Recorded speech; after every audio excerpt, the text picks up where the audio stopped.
Hey everyone, and welcome back to Confessions of a Slow Cooker. I'm Ashlyne Blue, and today I am delighted to welcome someone I've known my entire life. My mom, Sherri Huff. Hi, Mama. Hi. I keep saying it, but I'll say it again. A fertility journey isn't just reserved for the one who is trying to get pregnant or who is pregnant. It's for everyone who walks with you. That means your partner, of course, and your family, blood or not. Mom, I will let you talk, but I just want to say one thing first. Thank you. Oh, Thank you for being my mom in general, leading up to my fertility journey, all the things dealing with me in high school. But gosh, you carried some weight during the fertility part, not only for me, but for Maddie too. And for those of you who don't know, Maddie is my younger sister. Okay, now I will turn it over to you, Mom. Sherbs. Let's go back to Nashville in late 2017. You, Dad, and I sat around the dinner table and your phone rings. It's Maddie FaceTiming. I remember sitting there getting a phone call and Maddie saying in a very excited way how she was pregnant for the first time. Or was it the first time? Yeah. It was with Eli. She had been trying for 8 months and she has PCOS, and she'll come on here and talk about all that. So we don't have to go into that. But Yeah. she had been, it was a long 8 months for all of us. She had tried to get pregnant for about 6 months and had difficulty, got a dog, and, in that interim, which was a mistake because then she got pregnant right away, right before she went on, what was it? The drug that. Clomid. Clomid, yeah. Anyway, so she was I'm so thrilled. And you were sitting there, and when you heard her, I was like, She didn't know I was there. She didn't know I was at the table. No. Oh, it must have been after. Yeah, after you said it, I said, by the way, Ashlyne's sitting here. And the second she said she was pregnant, I think your head just dropped. And I just was like, oh, I'm so excited, but knowing that you were dying over here next to me. And for clarification, I wasn't sad that my sister was pregnant. I was thrilled for her, but I was in a very tough spot. I was divorced for a year and a half at that point and no prospects. So you weren't with Marcus, okay. No, I couldn't remember. Hadn't met yet. We met a couple months later, so it wasn't that long. But I have said on this podcast before, I wanted to be a mom ever since she was born. Yeah. And so I remember Dad looking at me and he knew right away because he was across from me and you had the phone and I think I remember just tears just started flowing down your face because you were happy for her, but you were so very sad inside. Not even that you expected to be pregnant at that moment, obviously, because you weren't married or didn't have any a boyfriend at the time, but you just knew that that's what you wanted, and you weren't going to have it right now. Laid bare where I wasn't. Yeah, more than anything else, I think. Yeah, and that. It just hit me because obviously I wasn't girding myself for news. Right. I knew what she was going to say. And it was such a complicated moment. But anyway, so we can go from there. But let's go back to the 80s. Or no, but I guess it would be the 80s. It was the 80s. 90. You had a miscarriage. Yep. I only know this because, you told me, but you didn't necessarily talk about it. I just knew it in the fact that Maddie was the only one you actually tried for because you had a miscarriage. And that always was kind of a funny joke that Elliot and I weren't planned. But how far along were you? Do you remember? Well, I went to my 3-month appointment. So I don't know exactly when the baby died, but it was developed enough that, I had to have a DNC. I lost a lot of blood because my sweet doctor said, I've got the same kind of blood type that you have and I'm ready or whatever. Not that he could literally give it to me right then, but he acted like he could.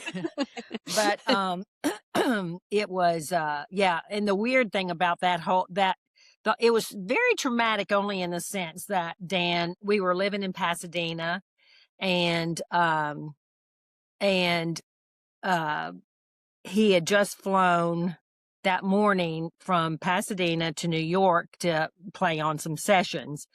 And so, and the weird thing is, back then, at least my husband didn't. We went to the hospital, to the doctor, everything, all by ourselves. Dan never, ever once went to a doctor's appointment with me, ever.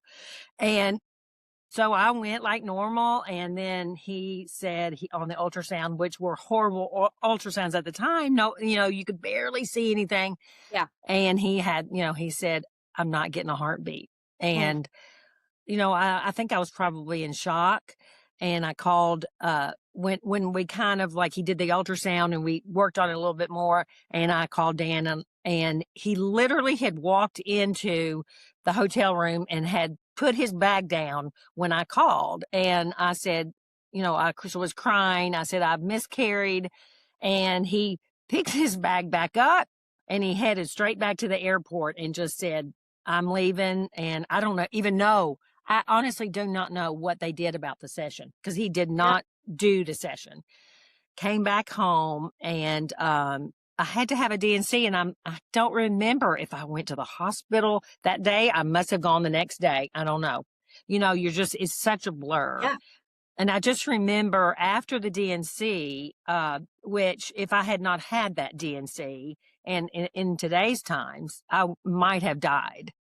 Because it just, it was a big enough baby that I could have, developed an infection or whatever if I'd had to, Yeah, if I couldn't have gotten it out, I would, and I would have had to carry it to term because of the laws of the land or whatever. And if, and so after he did the DNC and Dan was there, I just remember coming back home and I was in a pretty good amount of pain.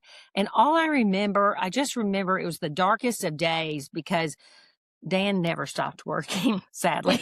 I mean, he wasn't like by my side holding my hand or anything like that. He did come home. He came home from New York. Yeah. But then I think it was booked on sessions, I don't even know how. Maybe a day went by. I'm painting him like he's a bad person and he's not. He's the best in the world.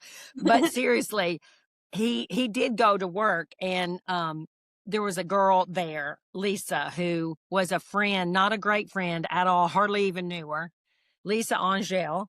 And she was in our life at the time because, when we lived in California, we didn't have any family other than David. Yeah. And I don't know if David was dating her or not, but either way, she was a friend of mine, kind of, and she came and took care of me.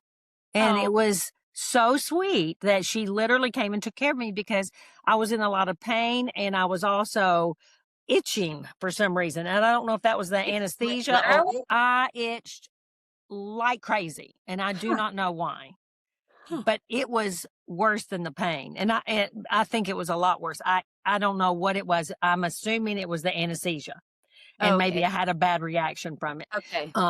But anyway, so we got through that. The one thing that really sticks out in my mind about that whole time period, I was young.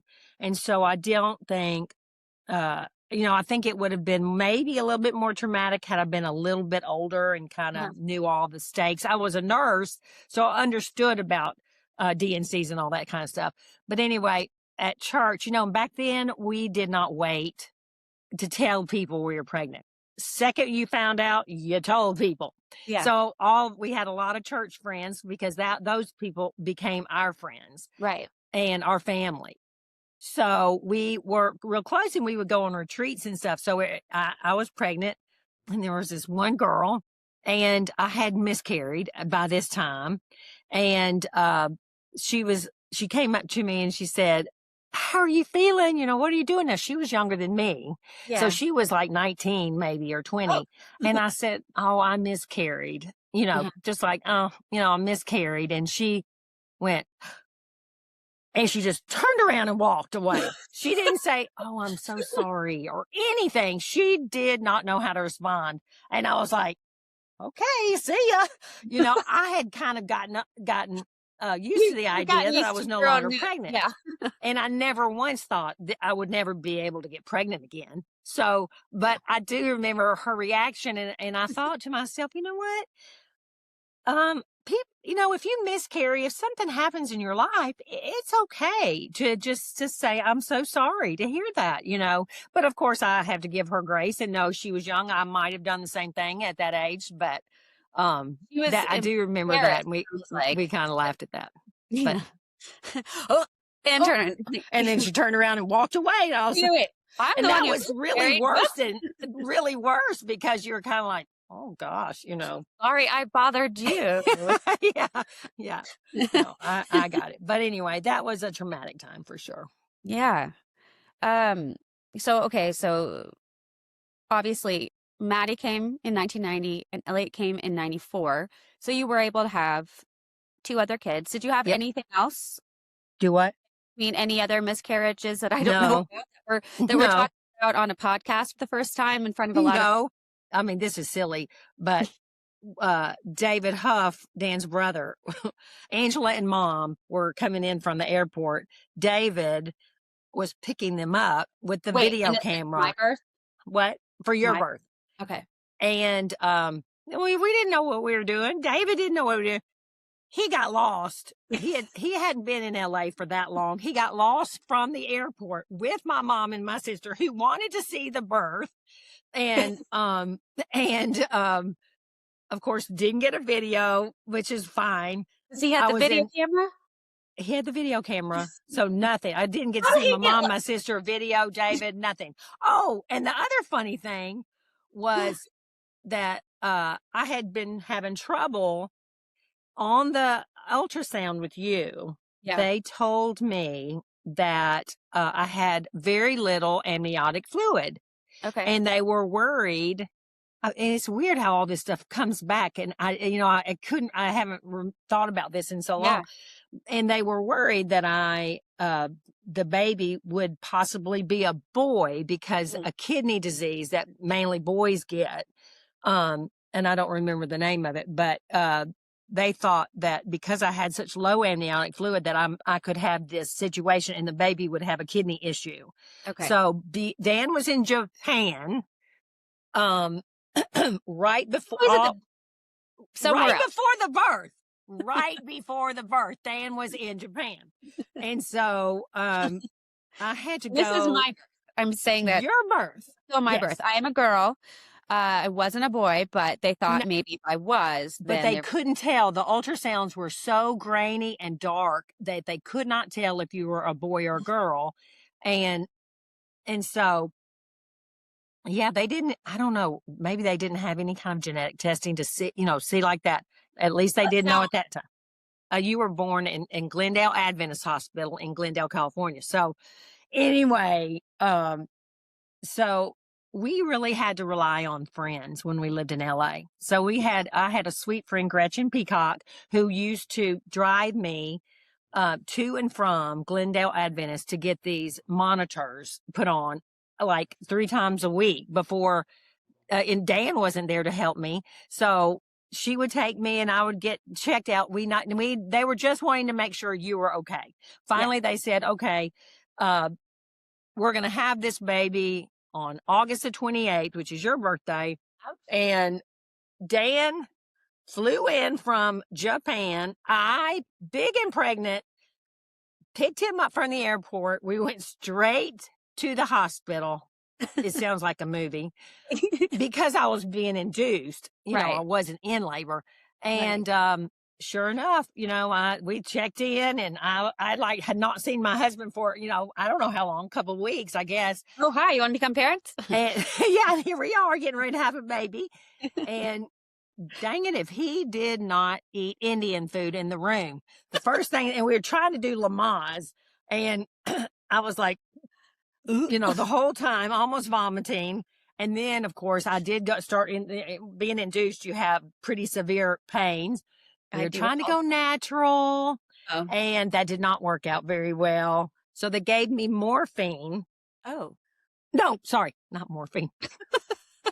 They gave me Demerol. I need morphine. I would have like, no, they gave they gave me Oh. Demerol, but the thing about the Demerol was that it did not help with the pain. It just made me fall asleep in between contractions. Oh. So I would be like, and then, oh, and then I hyperventilated. So they gave me a bag to breathe into, because I felt such pain.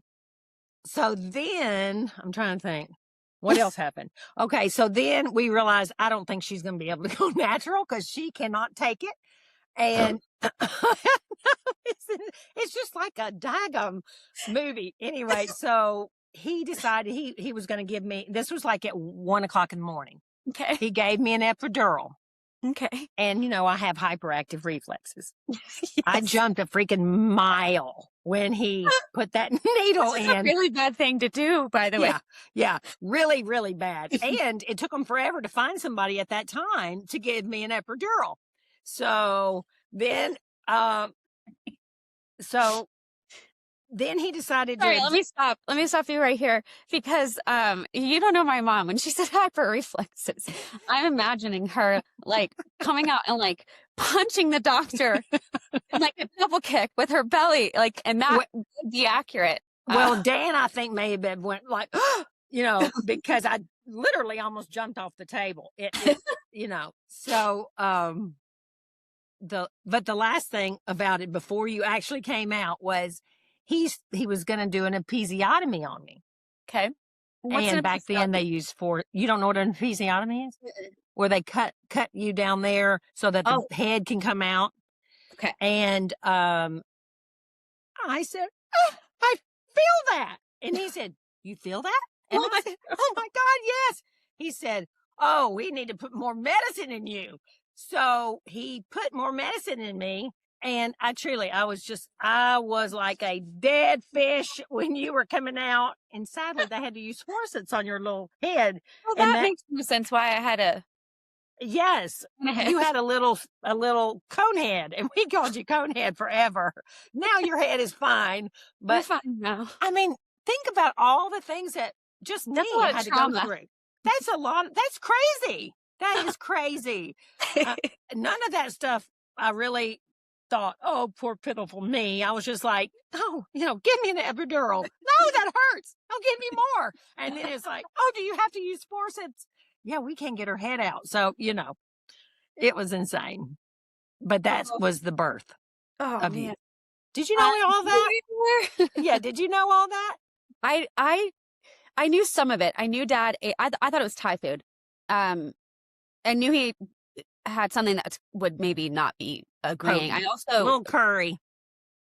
Yeah. And I also remember you saying like things. I knew that you had to go pick him up from the airport. Yeah.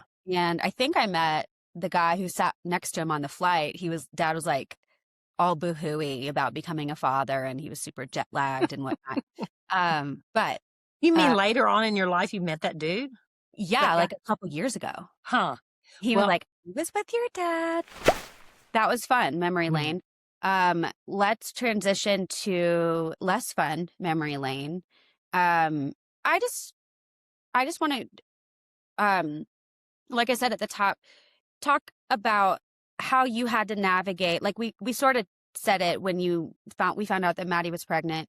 But as time went on, and again, I'll have Maddie on to talk about her experience, but as time went on, I can just give a little overview. Maddie had Eli in 2018, 2 weeks before I moved to Aspen, which was a bummer because I had always wanted to be an aunt, like a full-time in-town aunt. But I had met the love of my life. I'd met Marcus, and I was making that move, and I don't regret that at all. Then she got pregnant with Liam. She was pregnant with Liam at my wedding in 2019, and she did not mean to get pregnant that time. I think they were trying to prevent, actually, just so they had a little time to be parents and her recover. And then Cameron came in 2021, right? And then so 18, 19, 21. Yep. Yeah. Mm-hmm. And then Sawyer is Archer's age, my son's age. Yeah. And so I wasn't trying to get pregnant during any of this time until probably around the Cameron. Yeah. So Liam, I was pumped. I was just in aunt mode. And then in 2020, Marcus and I decided, well, I sort of forced him to at least try, just because it was during the pandemic, and we were like, Yeah. I was like, not he, I was like, well, what else? Not are we gonna do? That sounds dirty. Yeah. But Yeah. like, what else? Like, why not? Like, we don't know what's going on with the world right now, and I think he had wanted to maybe. I think I had promised him we wouldn't start trying until the fall, and then I like pushed him to June. Right. Well, basically, he wanted time to be with you. Married. Yeah. Yeah. Be married. Yeah. Which I understood, but I thought, I don't know, I just had this weird suspicion that maybe it would be harder. And he was like, no, it's fine, it's fine, it's Well, fine. you were older, a little older. Yeah, I was 33 when we got married, and so 34, almost 35 at this point. And I just thought, I'm about to be geriatric. We might as well just see. You aren't about to be. That is, I mean, sadly, Well, I was that's 34. I was almost 35. Oh, okay. Just a few months. And so we did have trouble. And so that was 2020. And then 2021, Maddie was already pregnant with Cam. And so that birth, while I love Cam, that birth was a little bit harder for me because it seemed so effortless for Maddie. And I was, what's wrong with my body? Why won't it do it? And by this point, I think we'd already started Clomid, which made me nuts. And Marcus loved that. But it just got, Maddie had 3 now. I have 0. And I don't know why. There's no technical reason why that we are having struggles. But every month was just harder and harder. And I just remember not wanting to tell you or Dad or Maddie, because I definitely didn't want to tell Marcus, but I had to. Yeah. And every month, it felt like it was a piling up of more and more and more questions and concerns, and like, what's wrong? And time was slipping away. You're like, it's getting older. Yeah. And I remember you and I first talked about IVF, and I thought it was so distant, but I knew in the back of my mind that we might get there. Yeah. So fast forward to, I've already talked about my entire IVF journey on this podcast, so we don't have to rehash.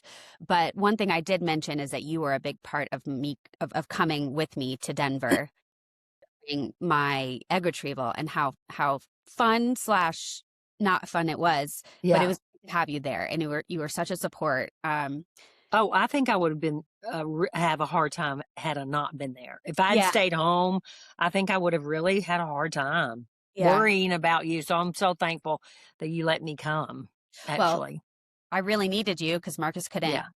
We didn't know. And it's a reminder, when you do an egg retrieval and IVF, you don't know when that day is going to be. So you kind of have to, it's easier if you live in town. Yeah, you have to be open-ended. You may be there. Yeah. So, if I remember correctly, I'm going to back up to 2022.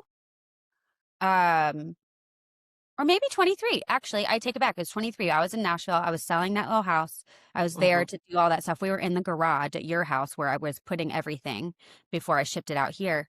And Maddie called, and she was pregnant again. And I was with you again. And I had another, I hadn't started. I was going to get to start IVF, but I hadn't started yet. And I had another one of those, oh God, what if this doesn't work? Here it is happening for Maddie again. Ultimately, she did have a miscarriage that time. But I don't know if you remember that. I don't really. I remember Maddie having the miscarriage, and then she had another one after that. But I don't really remember. I know you were always, it was sad. Yeah. That you weren't pregnant. And there was nothing going on at that time. It just started yet. I was waiting for that time to start. This was in February, and I got started in March or April. So it's right around the corner. But I remember being mad. Not at Matt, but mad really? at the situation. So the first time I was just in 2007 or 17. Yeah. The first time I was just, it was like a this is the state of my life. What if it never gets better? The second time that I remember feeling this way, just in your presence, I'm sure I felt this way other times. But this is like, I think her first miscarriage. So it was the first time since Cam she had gotten pregnant. And I was just like, what the hell? Like, Yeah. what is wrong? Why can't I not? I had gone Yeah. through the waiting of to get started with IVF and all that. And so anyway, that happened. But I guess the question I would want to ask you is like, how could you do like split your brain, your heart in two to be able to handle the ups and downs of both Maddie and me? I mean, I don't think I mean, it's nothing is ever conscious, but I think a mother has to do that Mm, all the time right. because there's always that kind of scenario going on. One kid is going through a hard time and the other one, something great's happening or, so you just, you just have to take every child individually and support that one and encourage the person who's having a good go. Yeah. And then also be there for the child who's having a sad go. And Maddie was old enough and mature enough to understand that I would probably need to focus my attention on you. And because really, the one who suffers, whichever child of yours is suffering, that's where you go to. And sometimes at the expense of the other kids. So Maddie understood it. And, I don't think it was a horrible thing to have to do, but, it is hard when you see one of your kids having, having a real hard time Yeah, and I suffering. guess Maddie and I are 4.5 years apart, so we were always doing different things at different times. Yeah. Our growing up, we weren't in high school at the same time or middle school. We were always kind of I was out when Maddie was coming in, Right. and so I feel like this might have been, and that's why I wanted to know. This might have been the first time we were like in the same boat of sorts, and that our age didn't matter. We were just both Right. going through fertility Right. stuff one Right. way or another. Right. And you really, when you're, as you get older, that even 4.5 years apart is not a big deal. No. Even as you get a little even older than even me, you're like, oh, 4 years, whatever. But when you're young, 4.5 years is quite a large gap Yeah. that, as far as activities. Are we going to talk about when you Oh, lost? yeah, we should. Yeah, because Yeah, I was there for that. you were here. That was one of the hardest things I may have, gone through emotionally was I don't know if you need to No, talk about it. yeah. So my mom was, as she said, she was with me during the egg retrieval, but she and my dad both came out to Colorado during my transfer time because you can't really do much. There's a lot of lead up into IVF egg retrieval that you have to you're taking the drugs, you're doing that. It's helpful to have someone there with you to keep company. But for the transfer, it's everything after the transfer. You can't really do all that much. You kind of need to keep yourself occupied, but you can't like work out or do anything Yeah. crazy. So both you and dad came out to visit. So the first one was in June and Oh, it uh, was? Okay. Mhm. It was in June and we were so hopeful. We had two embryos. We got one transferred. You guys were here. We hung out. It was a great time actually. And you looked pregnant. I did. I looked pregnant, mostly from the drugs, I think, all the Yeah. Yeah. injections. But I also was having symptoms. Right. And full disclosure, this is actually your house in Colorado that I'm in right now, using it as a podcast studio. Thank you. I did tell you this, but I'm telling everyone else. And the reason I mention it is that on the other side of this wall is the bedroom that I slept in for most of that week. I was just trying to have a different vantage point, scenery change from what Yeah. I had because I was getting in my head because you have to just wait. And the waiting is so monotonous and Yeah. heart-wrenching and fearful and hope, no hope. Like all those things are just going around. So Right. having you guys out here was helpful. And I slept in the room behind me. Well, Marcus was at work, so He was, yeah. yeah, he had patience that whole time. So it was a nice change of, like I said, scenery. And so we were leading up to the day and it was a Sunday. So it took longer than normal. You guys came up to our place in Aspen and I wasn't sure, but I had never had symptoms like this. And so I kind of assumed. Yeah. And then We we all got, did. yeah. we got the call, and I remember being in pure shock Yeah. when the lady, who was not my nurse because it was a Sunday, it was whoever was on call, um, said, "I'm so sorry." And that's all she said, really. I don't know what else she said. Right. But you took it really hard. It was so devastating for me and for Dan. We, because, it felt like it took forever for them to just call us back. You were just so anticipating. But see, at that time, you were anticipating good news. Yeah. So you're like, "Oh, come on, come on, come on, come on." And so hours and hours would go by, Yeah. and then finally you got that call. And I think I immediately just broke out and just totally cried. You were. You were in I shock, and was I was not just crying like, at that point. yeah, You and Dad. were hysterical. I know.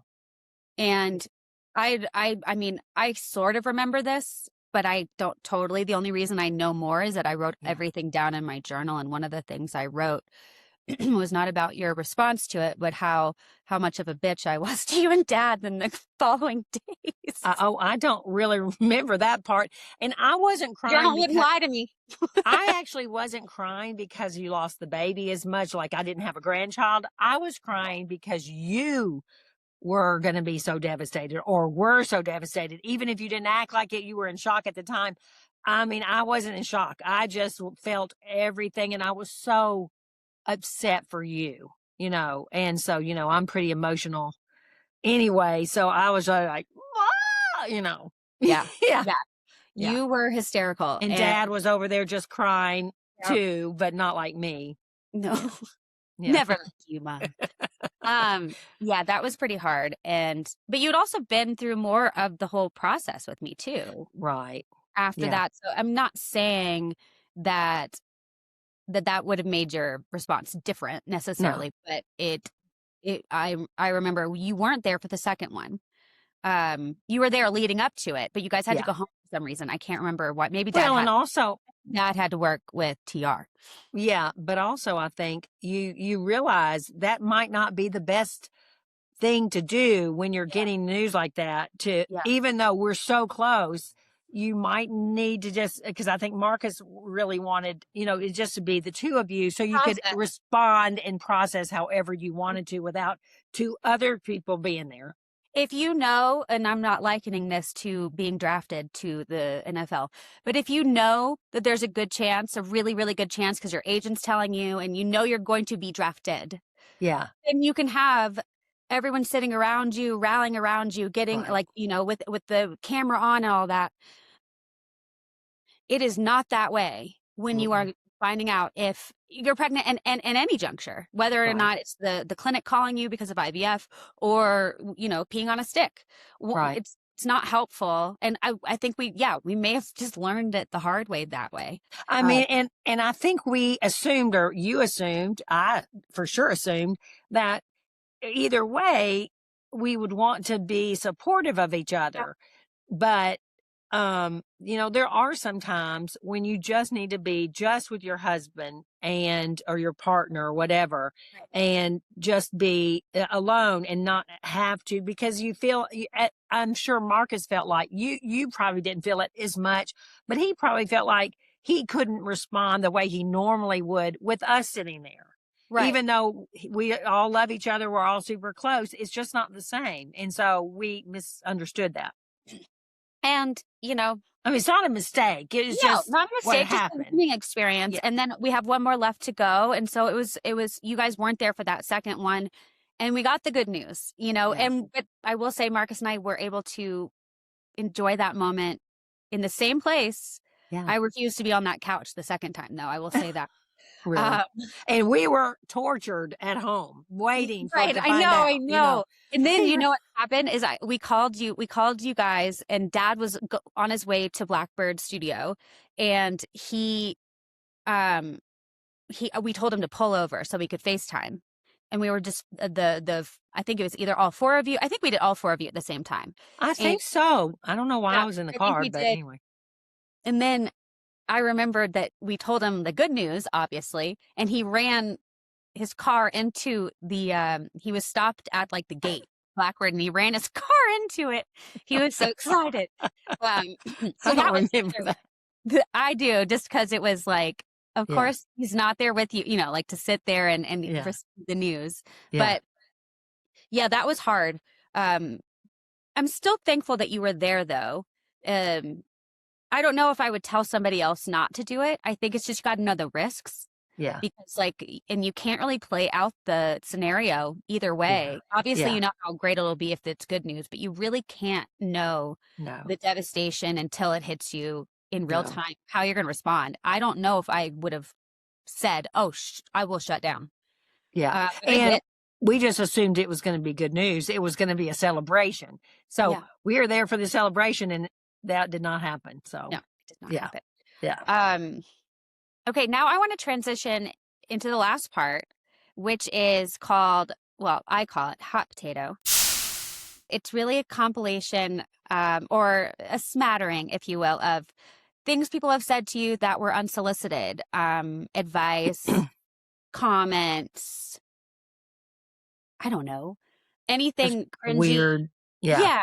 Yeah, that you'd want to either share because it's just that appalling or something that is just funny. This is either awful or hilarious. It's one of the two, or both. And And we're just talking about fertility stuff, right? oh yeah, this is a Yeah. fertility podcast, Mom. And yeah, so obviously we know what happened because we talked earlier about that girl who Yeah.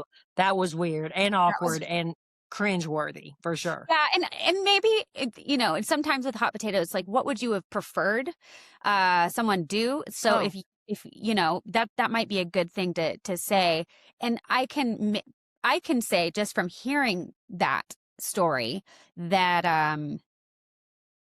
I would say it maybe made you feel like maybe I shouldn't have told her.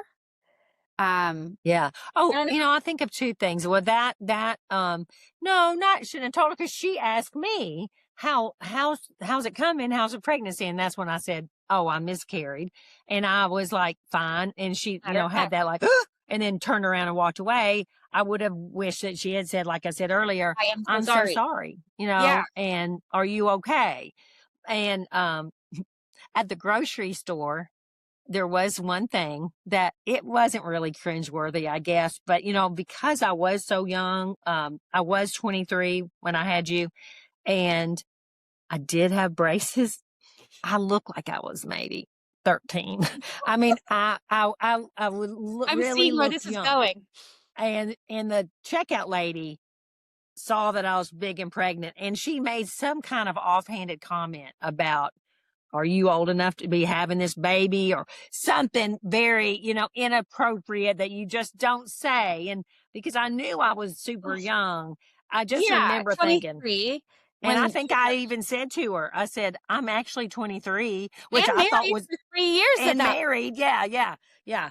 And Oh for god, 3 years. Yeah. that's But terrible. Okay, so on the yeah, hot potato scale, that I mean, the girl is one thing. That's cringy. I hate that you had to deal with that with the miscarriage, but just someone asking if you're like allowed to be pregnant. On the scale of 1 to 5, what would you rate it?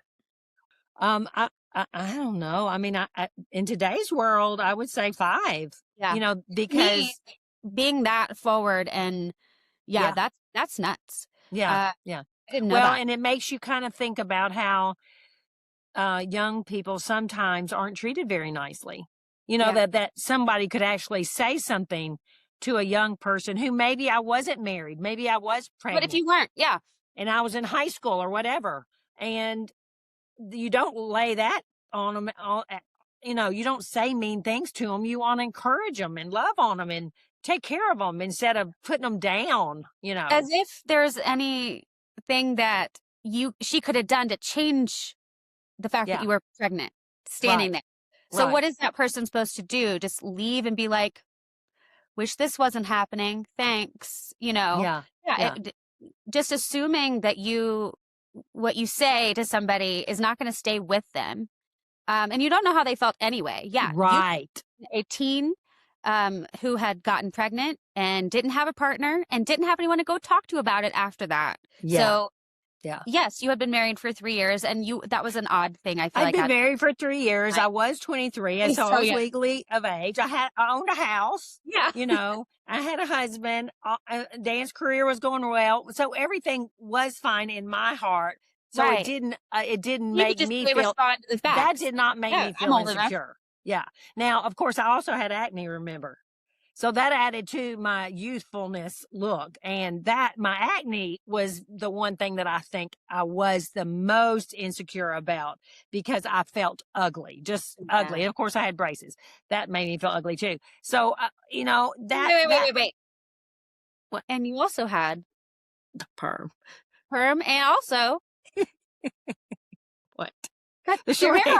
Yeah. I mean, so all of it.